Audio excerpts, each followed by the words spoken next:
noong tumatanda ay mas naging nakakabahala.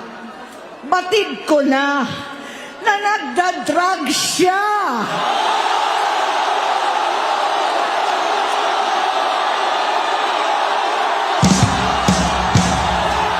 Nalaman ko at ng pamilya, nalaman ng pamilya, seryoso ito. Minsan, kami ng Presidential Guard at Metro Gompa ang naglilinis tuwing nagpa-party po sila.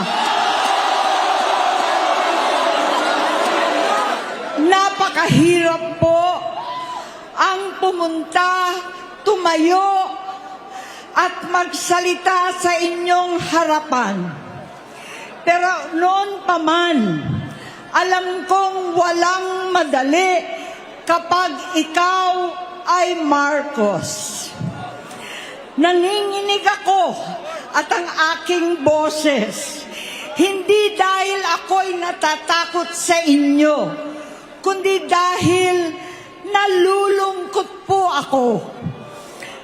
Ipagpaumanhin ninyo kung sa gitna ng pagsasalita ko, ako'y hihinto, hihinga dahil sa bigat ng aking kalooban. Pero hindi yan ang dapat kong ihingi ng paumanhin. Hindi yan ang kasalanan ko sa bayan na dapat ihingi ko ng tawad. Narito po ako dahil sa tawag ng Iglesia ni Cristo para sa transparency, accountability at hustisya. At dahil sa tawag ng sarili kong konsensya, bilang senador, bilang kapatid, bilang Pilipino. Bata pa lamang kami ni Bongbong, alam na ng buong pamilya ang problema sa kanya.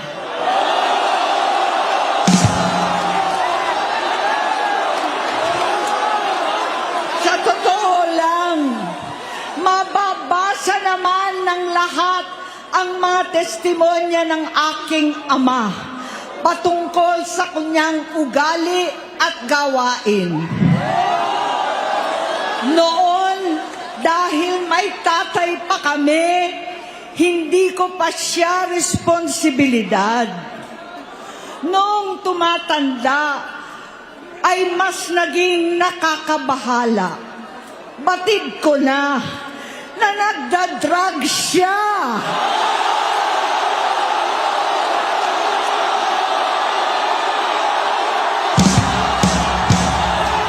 Nalaman ko at ng pamilya, nalaman ng pamilya, seryoso ito. Minsan, kami ng Presidential Guard at Metro Gompa ang naglilinis tuwing nagpa-party po sila.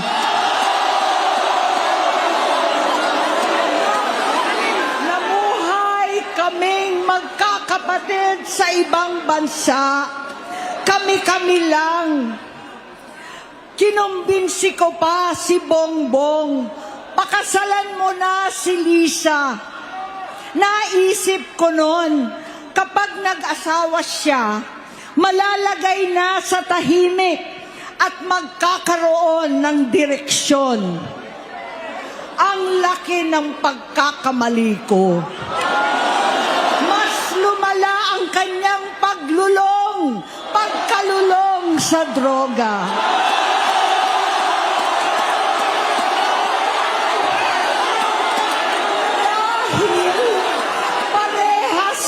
Silang mag-asawa.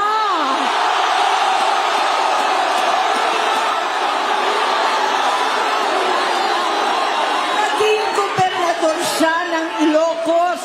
Alam ng mga tao doon na halos hindi siya pumapasok. Tuwing kukumprontahin ko siya, ay nagsasabi siyang magbabago na siya, aalisin na niya ang bisyo. Hanggang sa may nagsumbong na naman sa akin na sa paggising pa lang sa umaga, kasabay ng almusal, marijuana pala.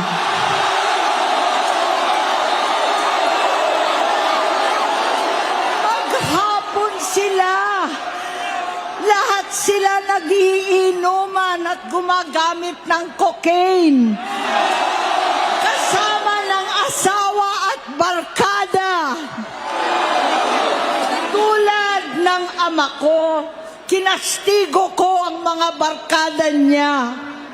Ang nasirang si Bong Dasa, si Edvi Cruz, Inigo, Tony Boy, Sap Anton, alam po ninyo yan.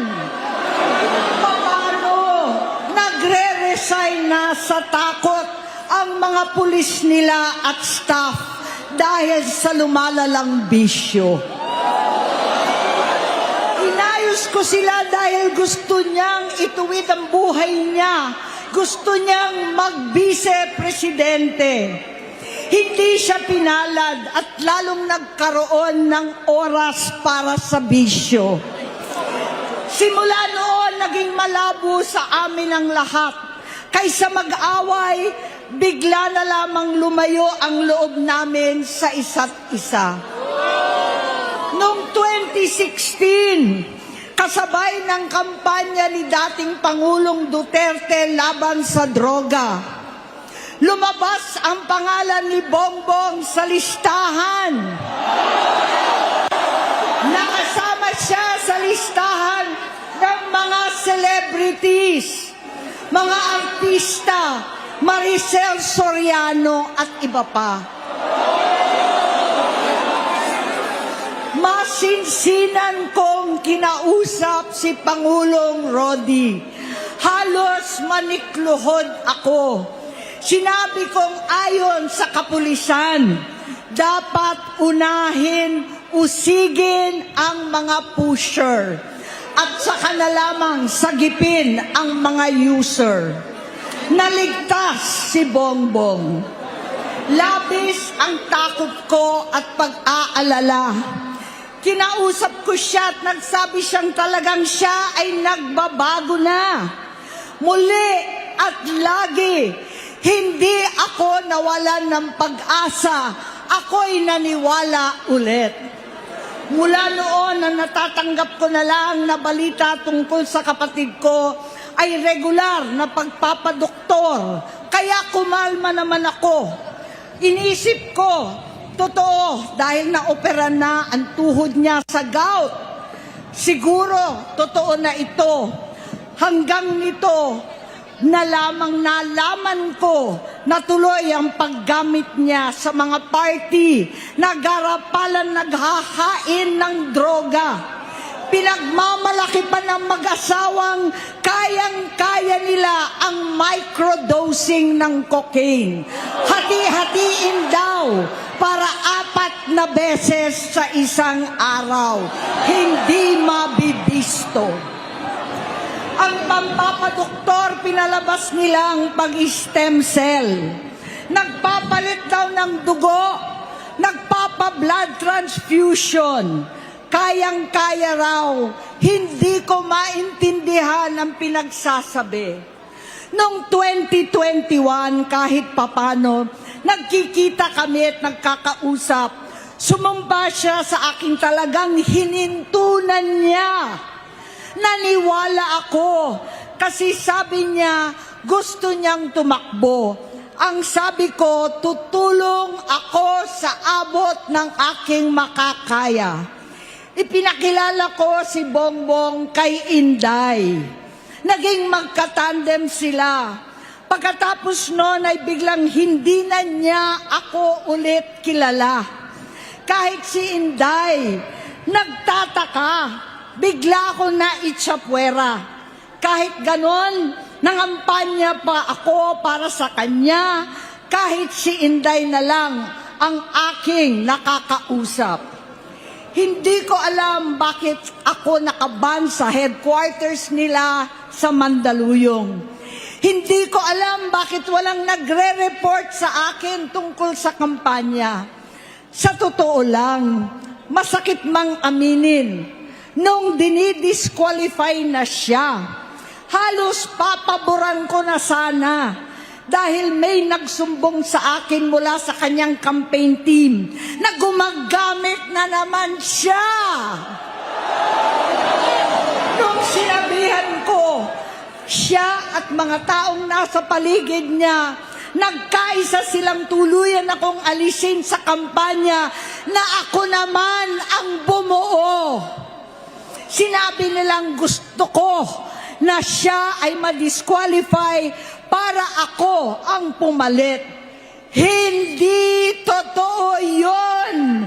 Iniisip ko ang kalagayan ng aking kapatid at paano siya magsisilbi kung ganyan ang kalagayan niya. Pero pinaparating sa akin na hindi siya lulong at minsan na lamang tuwing nagpa-party. Hindi ko maipaliwanag bakit gusto kong maniwala at hindi mawalan ng pag-asa. Noong nanalo siya, naging pinakamalayo na kami sa isa't isa.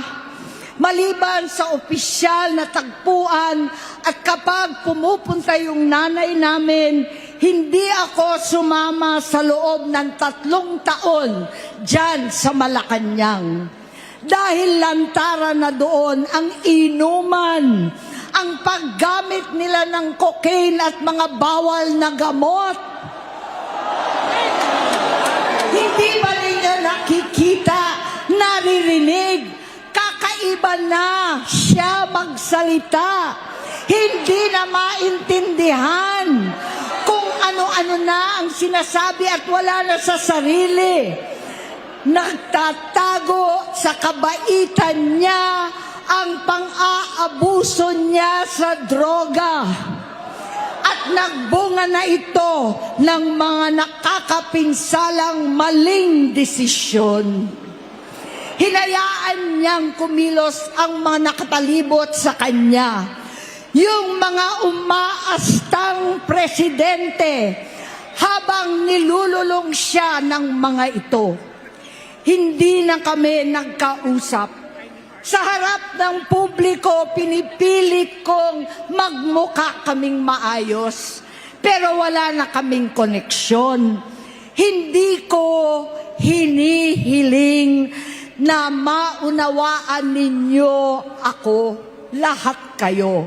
Sa palagay ko, ang makakaunawa lamang sa akin ay ang mga pamilyang may pinagdaanan sa adiksyon, sa inom, sa sugal, sa alak, sa bisyo, higit sa lahat, sa droga. Pagka hindi ko siya nakakasama, buong aking loob na ipasok sa institusyon, ipagamot, iparehab ko na yan. Pero tuwing maghaharap kami noon, hindi kaya ng aking kalooban na gawin yon. Tuwing magsasabi siya sa akin na magbabago na siya, hindi ko siya kayang tiisin. Hindi ko kayang ipagkait sa kanyang pagkakataon at pagbabakasakali, umaasa ako at laging nananalangin na sana, oo nga, nagbago na siya. Hanggang dumating ang 2024 at 2025, yung bisyo niya na ang dahilan ng pagbaha ng korupsyon, kawalang direksyon, at maling-maling mga desisyon. Walang accountability, wala nang hustisya. Hindi na niya alam ang nangyayari. Hindi na pinapaalam sa kanya ang mga pangyayari. Sinamantala ng mga ito ang paggamit niya ng droga. Kinangkam na nila ang kaban ng bayan Habang ang mga dating tumatawag sa amin ng magnanakaw ay nakakita ng pagkakataon sirain ang lahat. Nagagamit na nila si Bongbong para sirain si Inday. Itinutulak pa nila si Bongbong at ang bayan sa bangin para umastang tagapagligtas. Mula sa pagtraidor at pagpapahamak kay VP Inday, sa confidential funds na kung tutuusin ang galing naman